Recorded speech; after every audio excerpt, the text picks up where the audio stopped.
I'm Dorina. Welcome to my kitchen. We are going to do something a little bit fun. We are going to make my lunch today. We're going to make like a sausage and bean kind of a soupy, kind of thick, some soupy thing. But we are actually, I don't have any sausage, but I do have ground pork. So what I'm going to show you is how to flavor the pork to make it more sausagey. And so if you ever want to make a sausage patty or sausage meatballs and you only have ground pork, these are the seasonings you can put in there to make it taste more like Italian sausage. So I've got just 1 pound of ground pork and I'm just going to season it up. So you can throw stuff in, and some people like fennel seeds in it. Personally, I love fennel flavor. I don't always like a seed. So what we're going to do is we're going to mix up our own sausage seasoning. So first I want to tell you a little bit about fennel and about anise seeds. So they're very similar. They both have kind of a licorice flavor, but they're from two different plants. Fennel grows regularly. It grows every year and it has the big bulb. You know, it's really good to eat. And this is fennel seed. Anise seed is an annual. It comes up once a year, so it's a different flavor. Anise is stronger and almost a little sweeter. So usually you'll find fennel in your sausage and anise you'll put in your cookies. But you can use them interchangeably. If you use them interchangeably, you would use a little more fennel if you're putting it in place of anise. So, finocchio and anice, right? Okay, anyway, so that's that.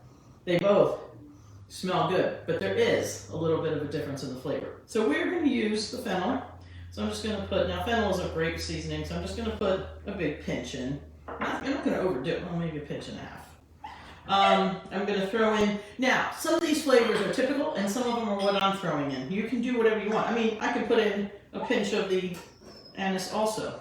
I'm going to put a little bit, just because I have it and I love it and you guys know that, a little teeny bit of my Italian off the mountain of Rosetto oregano. We're going to put in some black pepper. We're going to put in some sea salt. We're going to put in a little bit of red pepper flakes. Ooh, wait a minute, that's too many. But I'm going to put a pinch of paprika in, not too much. Now, you can put in, I've got granulated garlic here, but honestly, I'm going to use some fresh garlic. So I'm just going to take maybe one good clove out. And I'm going to put it in here since we're having fun with the mortar and pestle. This is my mortar and pestle I got in Italy, of course. Use it for my spices and things. So that goes in there. This little crumbs goes in the little garbage can. All right. Now you can put in whatever flavorings you like. These are the basic ones, and you know, some people will put in also some onion. I'm not going to do that right now, so I'm going to put onion in the soup anyway. So I am just for fun because I love this rosemary lemon sea salt from FreshJax. I love them. They're the coolest little company. You know, if you go on my Facebook page, there's a link up there. You get a discount if you order FreshJax, if you get it from me, because they love me and I love them. Okay, love all around. But I'm going to put a little bit of this in, so it's going to give it a little lemony and rosemary flavor with the salt that you actually need. You know, that's why I didn't put too much of the sea salt. All right. So now this is the fun part. We're going to mortar and pestle it.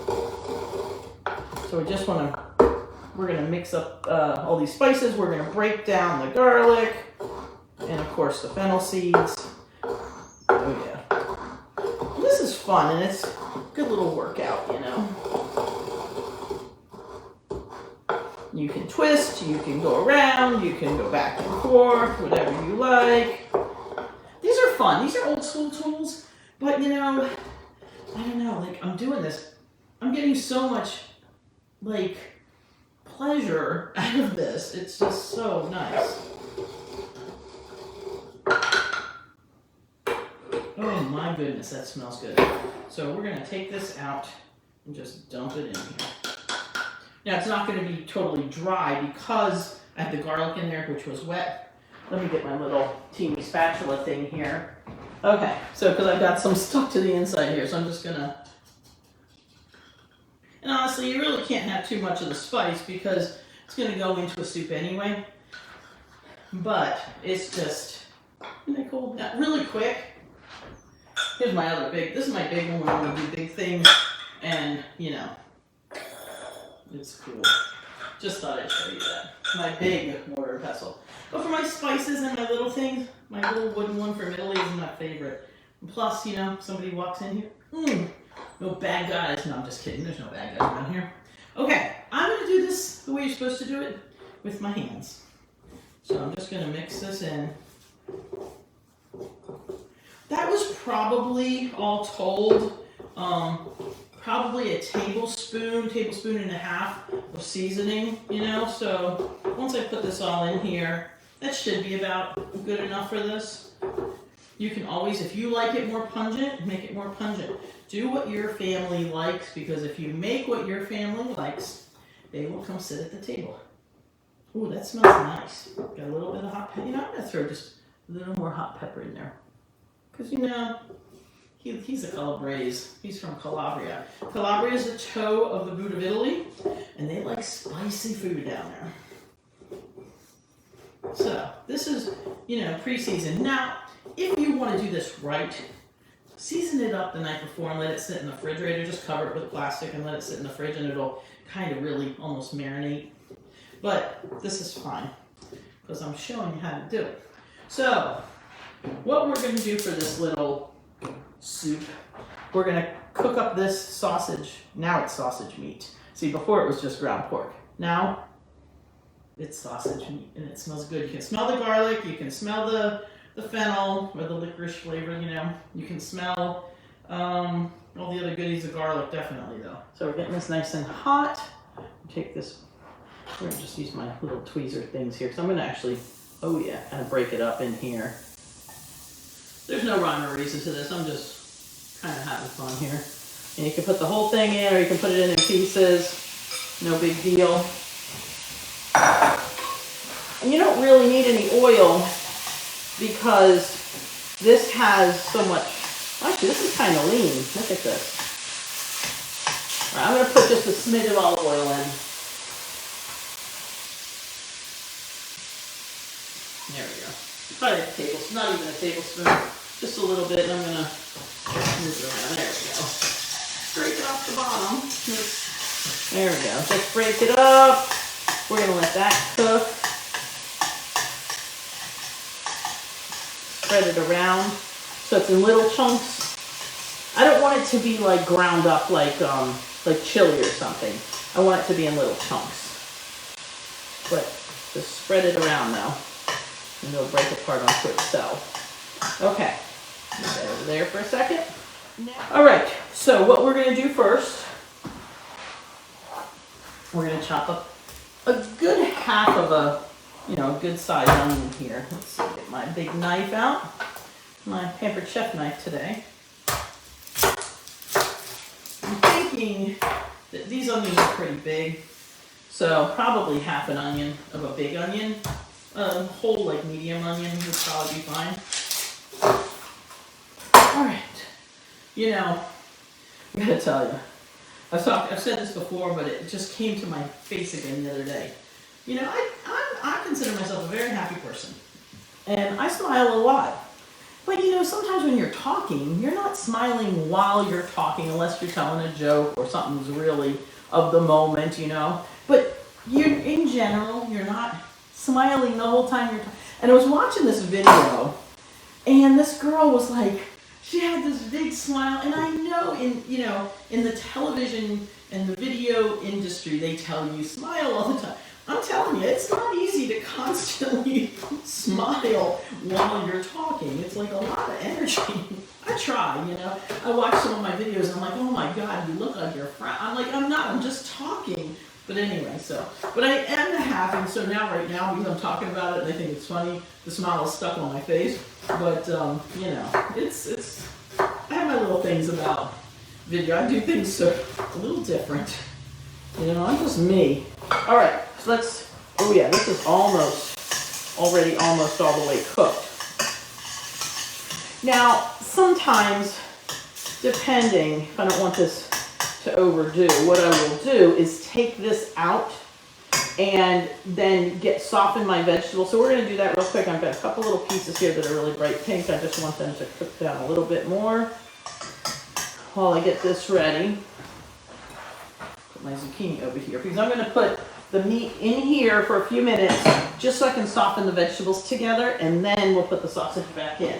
So, all right, it's just about.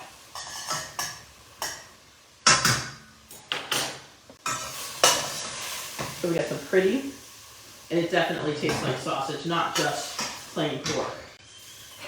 Tastes, smells, you know what I meant. Okay, so now we've got some oil in the bottom of here still, and some of the sausage grease, the good stuff. So we're just going to use that to cook down these onions. Oh yeah. And I'm going to cut up this zucchini. Now they can cook up first because let's spread them around. Boom, done. Okay, I'm going to dice up a zucchini. Because we're going to have some green vegetable in here, you know. All right. So I'm just going to cut it into a couple of slices this way. And take the two halves and turn them up. And just make little dices, little cubes. All right, let's check out this beautiful. Oh my God. A little bit of sausage that's in the bottom. You know what I'm going to do? I've got a little bit of wine here. You can use red or white. I'm going to use a little red. I'm just going to deglaze. Does anybody know what deglaze actually means? Let me tell you. It's just basically when you've got stuff stuck to the bottom of your pan. Let's take that out. Let's use this. You got stuff stuck to the bottom of your pan, you put a little liquid in, it makes it all come up, and that's like so much good flavor. So you scrape the bottom, because it's not burnt, it's just stuck, and that's like the stuff that's all caramelized and yummy, and these onions are kind of pink now because I put a little red wine in them. You know, this is good stuff. Okay, so that's cooking. So now those are like half to 3/4. So which means I'm going to put the zucchini in now because the zucchini is softer and cooks faster, and I dropped one. Oop. And a little bit more. And of course, 1 and 2. Try this off. And here we go. So.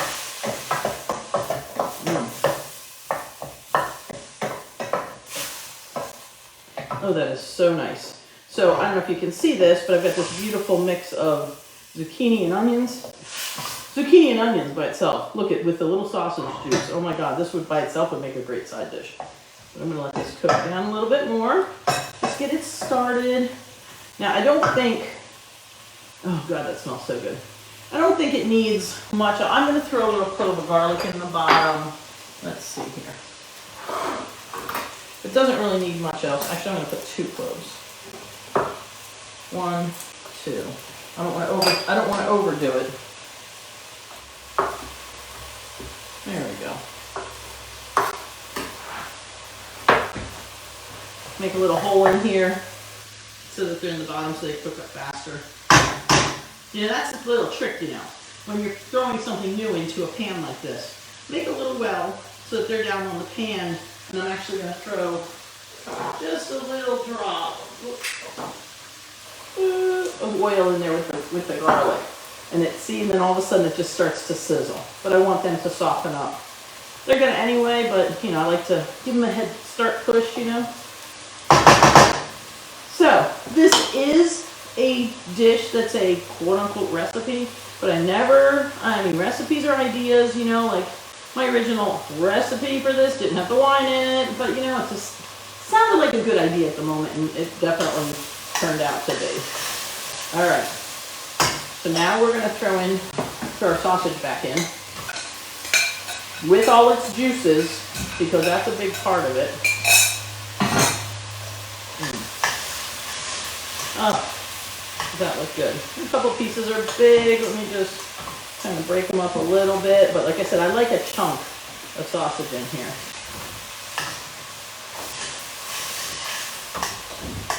See, there's some bigger ones. Ooh, that's half a bigger one. And then there's some like little teeny ones, but that's exactly how you want it, you know?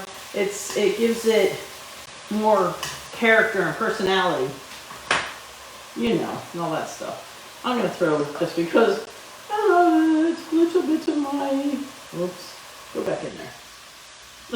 It's like just like sparkles.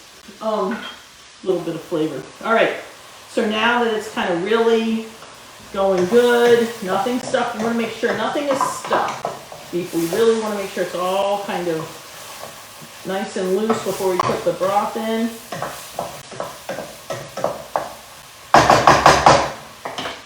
All right, we're going to throw some broth in here. Ooh, yeah. Ooh, I'm not sure I'll put that. That was like, I want this to be kind of like a soupy, but not soup. You know, it's a pretty bright day today. It's a little chilly, so it's like kind of a perfect day for it. And the flavors are just so good all the time. It doesn't really matter. So this is what you got. So it's really, really a simple recipe that you can do at any time. Like I said, ground pork is easy to find, but Italian sausage in a lot of places in the country isn't that good. So you know what? They don't know how to do it. So if you get your own seasonings and you get some ground pork, you don't need to make sausage in the casings. You can just get some ground pork, add the seasonings to it, and cook it up. Add it to your meatballs, add it to your meatloaf, add it to a soup, add it to your chili, make it Italian chili with sausage in it. But ground pork becomes Italian sausage when you add the seasoning to it. So this is Italian sausage filling. It's what goes in the casing. Now, if I was making sausage, it would probably be a little more salty because I want it to, it holds it together, it holds in the liquid, it cures it a little bit. But, you know, sausage is usually saltier, but I'm trying to stay a little lower on the salt, so this is how you can control it. If you buy sausage, it can be really salty, but if you buy ground pork and you season it yourself, you can get the Italian flavors and you can make it a little less salty. I'm telling you, this smells scrumptious. So I'm gonna make a little bit of pasta afterwards, just a teeny. I'm actually gonna go light on the pasta today. Although he was whining he wanted rice, I'm making pasta. Make a little bit of pasta in here, and it is with a nice thick piece of Italian bread, and this is a scrumptious lunch. So anyway, that's it for today. I just wanted to, today give you something simple and yummy, and share with you how to do the sausage. And you know what? Doing the sausage, making the ground pork sausage flavored, or turning it into sausage, is a fun thing for you to show the kids, show the family, do it together, make a bunch of it, make patties and freeze them. You've got sausage burgers or sausage patties. You can also mix it together with some ground beef, make some meatballs. So this is kind of fun, but when you season it yourself and you show the kids or you show the family how easy it is and how fun it is to do this, it's just another way to bring people into the kitchen. And of course, back to the table. Please subscribe to youtube.com/Dorina's Kitchen. I would like some subscribers. And please share this Facebook page. Share this video, share whatever other ones that you like. Share it with your friends, share it on your neighborhood pages, wherever you'd like. I really appreciate it. And because you guys are amazing. You guys are the reason I'm still here. I don't know what the heck possessed me when I first started doing this, but I'm telling you, this has been an awesome year. So you, my amazing followers, please share and like and follow, and please comment, say stuff to me, because, it's just cool. And that's it. So I hope you have a wonderful lunch today. Oh, wow. Yum. So let's get back to the table with some good food. I will talk to you guys soon. Ciao.